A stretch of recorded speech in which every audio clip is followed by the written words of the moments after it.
Welcome to Entropy on Air, the podcast from Entropy Advisors, where we dive into the world of AI, digital transformation, and the future of business. Each episode will bring you perspective from leaders, innovators, and experts across industries, all focused on helping organizations and, more importantly, people thrive in a changing world. Let's get started. Welcome back again to Entropy on Air. I'm Kevin Zirkle with Entropy Advisors. Joining me, my colleague, Michael Jasper. There's a topic that's been coming up, the hidden cost of what we're calling organizational entropy. For some people, that's a term that you probably deal with every single day. For some of the listeners, potentially it's the first time you've heard it. But we're going to dig into it a little bit today because chances are you've either led a digital transformation, you've funded one, maybe you inherited one, or worst case scenario, you're quietly cleaning up after one that didn't quite go the way it was supposed to go. I'm going to start off with a provocative statement here that might sound a little uncomfortable, but I think it's true. That is, most digital transformations don't fail because somebody bought bad technology. They fail because the organization itself is slowly breaking down underneath that technology. Kevin, I would agree with you wholeheartedly. There's probably some cases where the technology is more to blame than others. But if we think about it, when we go through an implementation, people I talk to just out at conferences and other places, you'll tend to hear the warning signs of this well before it's ever felt. I didn't think it would be this hard.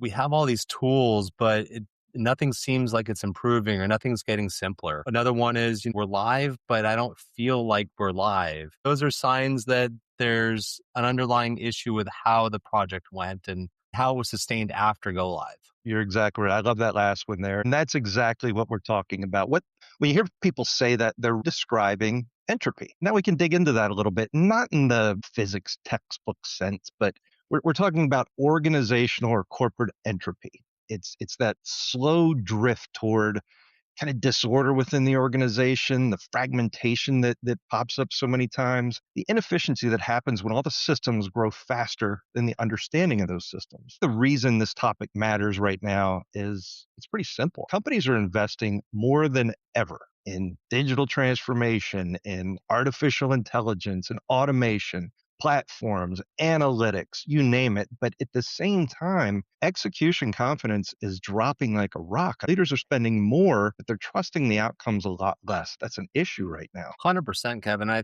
For those of us that weren't science majors in college, I actually started off in science before I switched over to business and IT. But let's touch a little bit on entropy and extropy, because those frames, while they are from a scientific background, the meaning translates very well into business. We think about entropy, it's the natural process or tendency of things to decay, fall apart, become disorganized. When we talk about extropy, it's the exact opposite. It's the bringing together of things. And that relates really well to business and what we're talking about today. If we think about where that entropy or that disorganization comes from in an organization, there's so much complexity in processes. There's so much change coming on a regular basis. It could be new compliance standards, new acquisitions within the organization, new initiatives that people want to take on. That inherently breeds this complexity at a pace that, unless the organization is rooted in change management and the purpose behind these changes, it leads to this outpacing where the changes are being made faster than the business can absorb them and understand them and adopt them. A lot of what you're talking about there, that is setting the stage for, we talk about all the time, it's predictable failure. That's an uncomfortable truth for a lot of people, and I know it's hard for them to hear at times, but we're going to unpack it a little bit today. Failure, it isn't random. It does follow patterns. As you mentioned, those patterns are rooted in that whole concept of entropy. So you did a nice job explaining a little bit about some of the differences between the entropy and extropy. Thinking about it is technically functional, but operationally hostile. That's where we see a lot of the conflict happening between some of these projects. At the core of that, there's a couple of reasons I see. One is unmanaged complexity, right? As we're adding on to our process, as we're changing things, that change is managed well to bring down to other parts of the organization, bring in stakeholders that may not be part of the initial process even. Another area I see that's very common here is when a client has turnover in the organization. You go through a project, the people involved in that transformation project are experts, right? They've got all the boots on the ground experience. They went through the training, they went through all the testing and hypercare periods. As they move into other roles or they take different jobs at new companies and new people come in, those people get a portion of that and then repeat that over and over. People get a little bit less of the original knowledge, of that tribal knowledge every time that you have that turnover. And unless that's properly managed, that leads to a lot of this. You're right. The real dangerous part, a lot of this is it it doesn't always announce itself when you run into these issues. It feels a lot like busyness. I mean, people are working hard, dashboards are full, objects are moving, but the organization's just losing coherence. When you start to peel it back, you think about there's a silent killer in there somewhere, and leaders assume that scale equals maturity in a lot of these projects. Don't think that's true necessarily. They think just because something is deployed globally that it's working globally, and that can become a real issue for a lot of companies I see today. Ownership's part of it as well. In a lot of cases, you end up with a technology or a process that gets implemented and the team is so busy, and that's a big part of their job.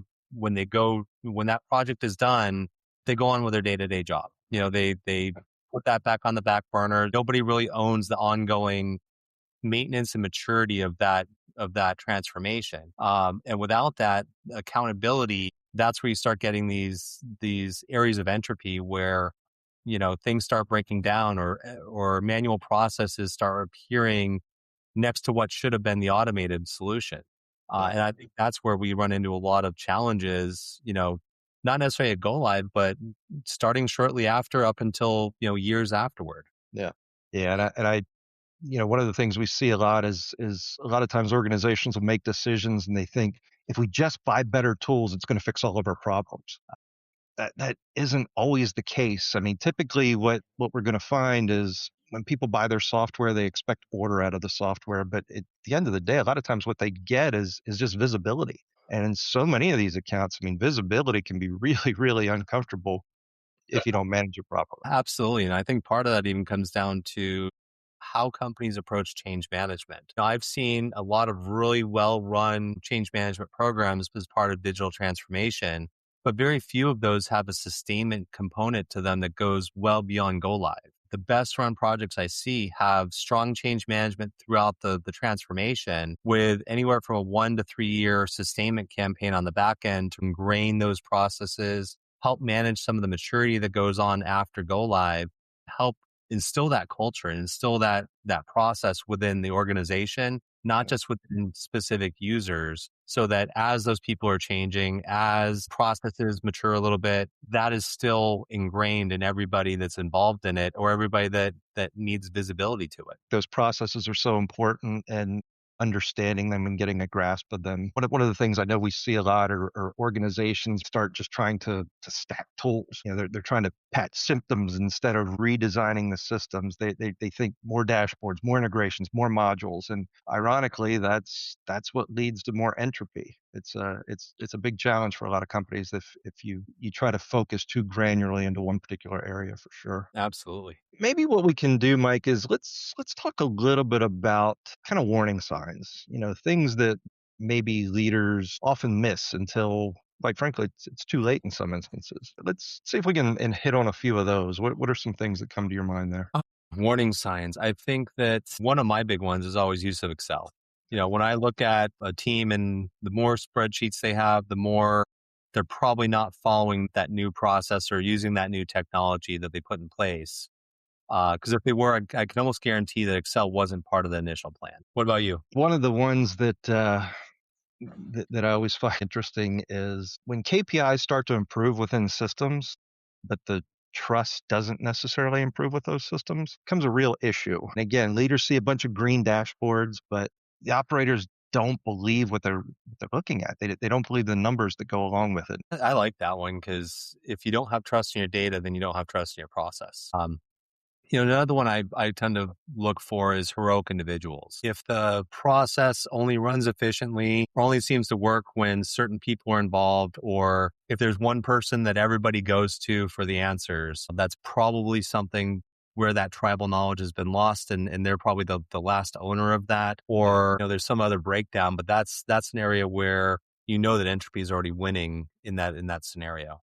Yeah. One of the other things is when every improvement requires an exception, if the automation only works in what I'll call the happy path and everything else is manual, you haven't transformed anything. You've automated a brochure. And that's a big issue for a lot of folks. A lot of times that stems back to me did they even do a process transformation as part of the digital transformation? Yeah. And if they did, if you dig in and there was, that's a big sign that there's entropy. My last one is change fatigue. When you talk within an organization, if an idea gets brought up and everybody dies or rolls their eyes, they're just not up for any new changes or anything. That either means that they've been through too many scenarios where they've gone through the change and haven't seen improvements, or that change was so painful that they don't want to do it again. That usually points to entropy in the processes for me as well. I'm going to pause for a second because, again, if what you are hearing right now and what we're describing is hitting a little bit too close to home for you, just know that you guys aren't alone. Here at Entropy Advisors, this is literally the work we do every single day. It's helping leadership teams diagnose where corporate entropy is already creeping into their operating model before it turns into a failed transformation. Certainly encourage you guys. Go check out getextropy.com. You'll find a few things we've made available specifically for leaders like you. It's going to include some digital transformation diagnostic frameworks we've put together. You're going to see some perspective pieces similar to this episode of Entropy on Air and others. We've got some tools that are going to be designed to help you pressure test your current systems and not just your tech stacks. If this conversation's resonating, please make sure that you do subscribe to the podcast. Share it with somebody on your team who might be living this reality with you. I mean, these episodes are designed to build on each other. So we certainly do appreciate you. Feel free to spread the word for us. With that, if I could, Mike, I just want to pivot a little bit, because if entropy is the problem, what's the alternative? We've talked about extropy, and obviously that's where we want to move folks to. We talk about transformation as system design, not tool selection. It truly is system design. Extropy is intentional order. Extropy is not always native. You have to work towards building extropy within your process. There's a lot of deliberate alignment you need. We always talk about people, process, technology. I like to look at it as people, process, purpose, and the governance behind that. Why are we doing this is just as important as what are we doing and who are we doing it with? How are we making sure that ensures success? All of those are areas we should look at. I know people, process, technology is a nice buzzword. It comes off the tongue easy. If we're looking at people, process, purpose, governance, all that's related to the technology. Those are all a higher priority than the technology itself. It's one of the things that we try to do from a differentiation standpoint, looking at other traditional consulting or SI firms. We're not here to push tools. We're here to design how organizations work to make their lives better, more productive, more fulfilling. So it's a pretty simple task moving forward, but there's certainly a lot that goes into it. A lot of that leads with some of the questions that most teams skip over when they start a transformation project, identifying what decisions matter the most in this. What is it that's going to help us move forward? What are our success criteria? How are we going to define success of this? And is everybody aligned to that? End of the day, there's certain places where the variability in a process helps you. There's other places where it can hurt or hinder the overall process and adoption. Taking a look at those success criteria, what should be standardized in our process? Where should we have some flexibility or have it be a little bit more adaptive? Those are critical areas in planning that need to occur to help put everybody on the right page for success. Let's get practical for a minute, Mike. We spend a lot of time talking to CFOs. If someone's listening and living in that CFO world today, a real transformational leader, what should they actually do differently next week? What should they start doing a little bit differently? My challenge in those scenarios is stop worrying about what you need to put in or what tools you need to implement or require, and start with what system are we trying to create? What process are we trying to improve? And how am I going to define the success of that? Second, map a process end to end and start to figure out where decisions break down, not just the tasks, but the actual decision points. And work with your team on that, because in most cases, one person probably doesn't have all the answers, and they might think they do. But if you take that process, review it with a coworker, review it with a subordinate, you'll start to see that there's blind spots in that process that you may have no idea about. That's where the entropy is going to start sneaking in. The final thing I would say about that is just make sure that you're investing in what we'll call diagnostic thinking before design. Most of the failures we see in systems projects, they could have been predicted if the right diagnostic lens was taken at the very, very beginning in the outset. So again, these are just all things to think about when you guys start to dig into your projects. As always, we're here to help.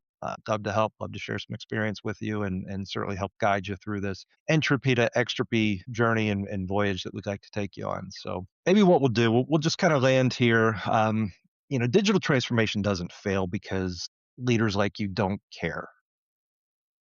It fails because entropy, it's subtle, it's cumulative, and often it's invisible until it's absolutely everywhere and becomes really, really difficult to manage. Yeah, and I hope today we covered some of the ways to identify and see that entropy in your process or in your existing organization. Because once you can see it, you can design against it.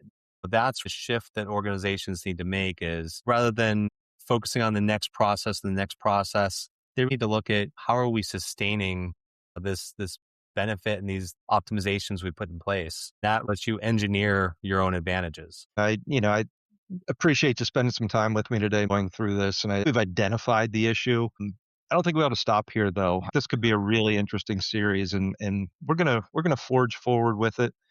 In our next episode, we'll come back and introduce you to a new kind of mental model, if you will, one that's going to contrast the entropy with the extropy and reframe how leaders think about complexity, about scale, and about change. And it's going to give you language, structure, and clarity into your own organization and hopefully allow you to see things a little bit differently. So this is a great path to leave on today. We'll look forward to getting back with you guys real soon. This has been a great conversation. Very good. Well, thank you all for listening. Have a great day. Thanks for listening to Extropy On Air. We hope you found today's conversation insightful and inspiring. Be sure to follow or subscribe so you never miss an episode, and connect with us at Extropy Advisors to continue the conversation on AI and digital transformation. Until next time, I'm Kevin Zirkle, and this has been Extropy On Air.